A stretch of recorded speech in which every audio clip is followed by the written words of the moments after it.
grit, spit, and a whole lot of duct tape. I mean grinding. That's how you make a fitting sword for George Washington.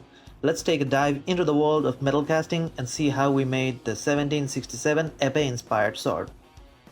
We kicked things off by making a 3D model of the sword in SolidWorks and then designed the gating system.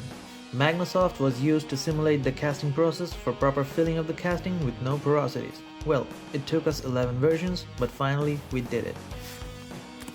Once the model was ready, it was time for making the patterns by 3D printing. Then we went for a match plate pattern assembly to make our mold. Then, fill up the flask with no-make sand. Let it harden and pull out the sand mold. Last steps, put some vents in it, glue the cope and drag together, and we're done.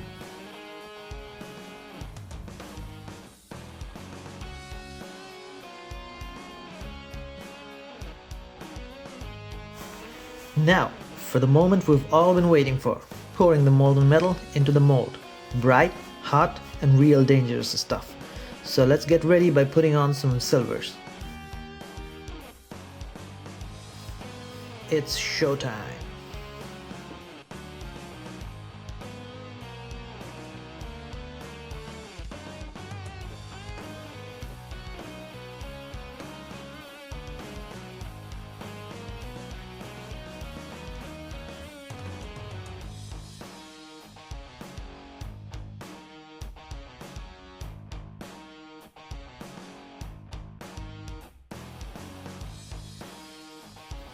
Break out the mold, cut the gating system, and grind baby grind.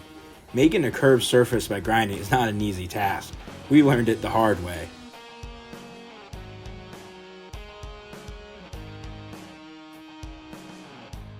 Heat treat the blade by quenching it in oil, then temper it.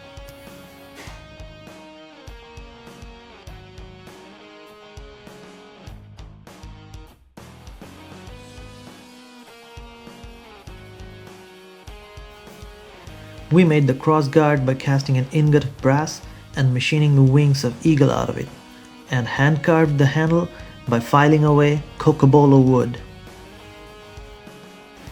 And there you have it, our very own 1767 epee inspired sword.